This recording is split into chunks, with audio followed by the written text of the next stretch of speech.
and I thought it would be fun to compare the two main antagonists, Sojo and Kyora. Both these villains are tenacious in their own way, but fight much differently. Sojo is a combat genius who showed mastery over Cloud Gouger in just a week of training. He easily overpowered Chihiro in their first encounter despite our MC having 3 more years of experience than him.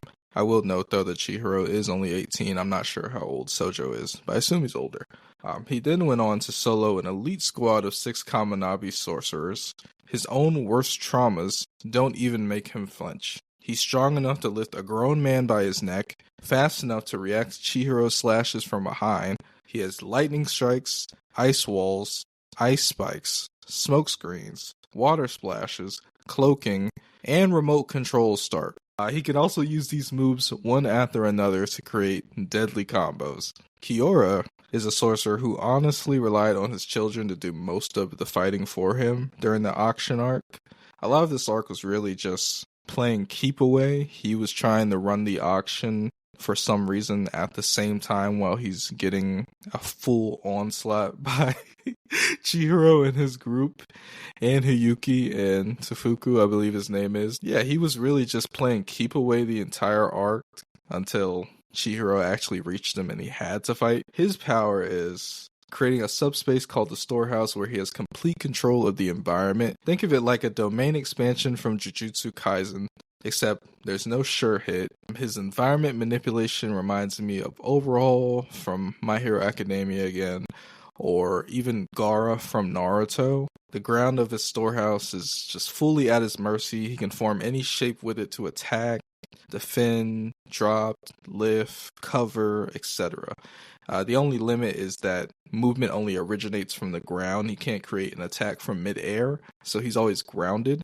So that's why he kind of reminds me of Gaara or Overhaul in that he has power over the environment, but it's very grounded. I guess Gaara isn't as grounded in Shippuden, but yeah, sort of like Overhaul. He also can store people / items and use them at will. For example, during his fight with Chihiro, he imbued his attacks with katanas and grenades to add an element of surprise to his attacks.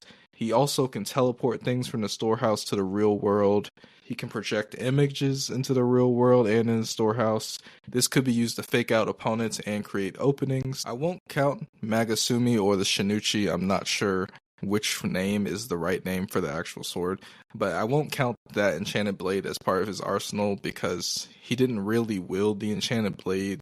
The sword master basically wielded him. He was already dead at that point. He had a lethal wound and the sword was just keeping him alive. He didn't really have much control. I will never count a suicidal power as part of someone's arsenal.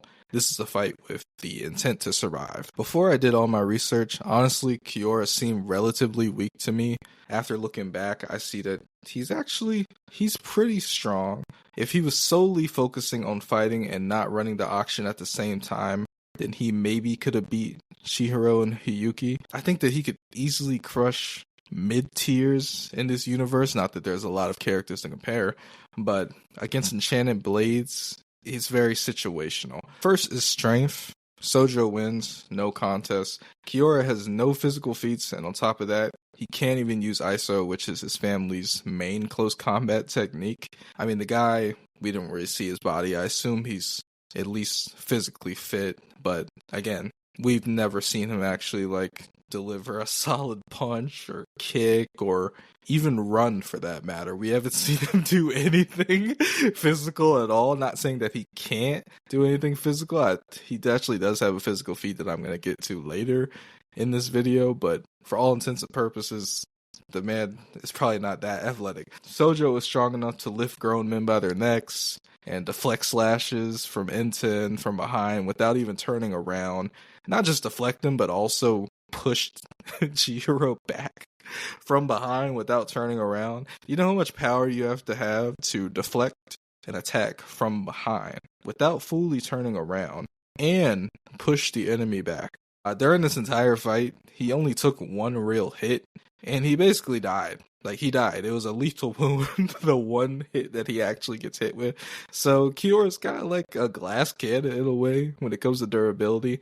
The only thing keeping him alive past that slash was Magasumi. And Sojo, on the other hand, ate a speeding headbutt from an elite sorcerer like 100 feet in the air.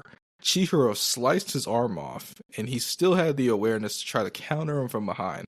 Then he took a lethal slash right down the middle of his body, and he still crawled up a flight of stairs and down a flight of stairs to grab a new weapon. Sojo wins durability. No contest. Third is speed. Come on, bro. No contest.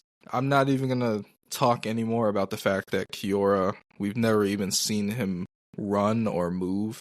And it's actually a shame now that I think about it, because he had the ability to, like I was saying, control the ground. So he can lift, move, shift the ground. He could have used that to his advantage to make him more of a mobile person, sort of like a Gaara, who he makes his sand float and floats on the sand and uses it kind of like a hoverboard type of thing. He could have tried something like that, like kind of making the ground malleable where he is, like using it kind of like a wave to shift him around back and forth to different areas to dodge, but he didn't really do anything like that. So I can't really, of course it's a possibility, but the guy doesn't really seem that creative when it comes to his abilities. So Sojo, this man can cloak himself in lightning. So I don't think I need to say anymore. Fourth is offense.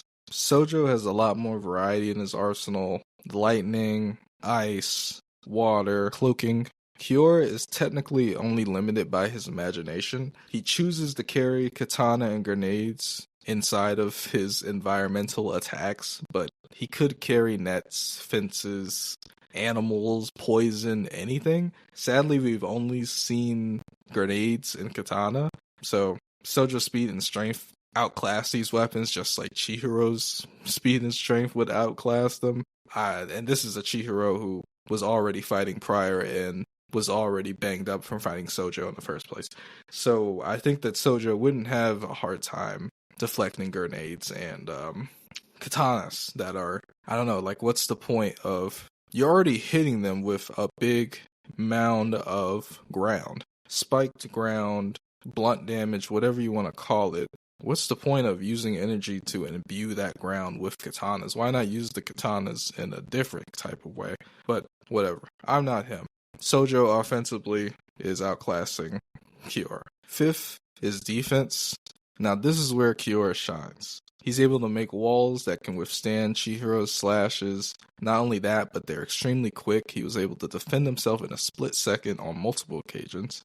Even though he was tricked by a preview that he still reacted to Chihiro being behind him with the katana. So I'll add that to his stats, and he has pretty good reaction time. Speaking of previews, I'm adding this to Kyora's arsenal even though he technically never did it. I believe that Kyora could create previews just like Hakari did while fighting and use them offensively and defensively to throw his opponents off. Because if Kyora can create a preview in the real world and have it be a fully functioning preview while fighting Chihiro inside of his storehouse, I believe that Kyora, if fully focused on the fight, could use a preview in his storehouse to throw off his opponent. So I'm going to add this to his defensive capabilities when it comes to distracting the opponent or just throwing them off in general. Defense is Sojo's one lacking point. His only form of defense is blocking with his sword, which is not invincible because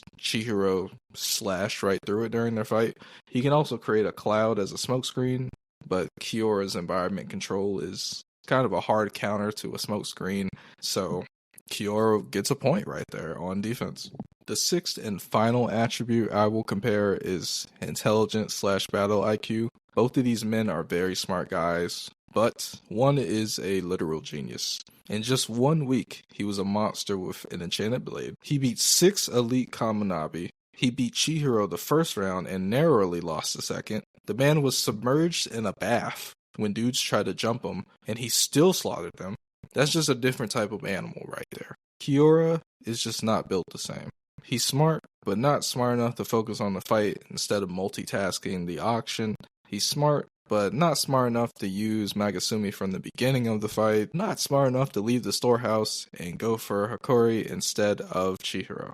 So, I'm gonna have to put Sojo on top for intelligence. In conclusion, Sojo outclassed Kyora in most aspects except defense. There does lie a chance for Kyora to win this battle, though. He would need Sojo to slip. I think Kyora, with his full attention and projection sorcery, it's possible for him to throw Sojo off, but he can never get an overwhelming victory over Sojo. Sojo has short range, long range, AoEs. Kyora's best chance is separating Sojo from Cloud Gouger and transporting it to the real world. Honestly, I don't know why he didn't try that with Chihiro. Maybe Chihiro was just too much for him, but that's the only way that he could get the upper hand. If you like that video, please like, comment, subscribe, share, etc., etc. Let me know in the comments any other videos you might want to see. Peace out.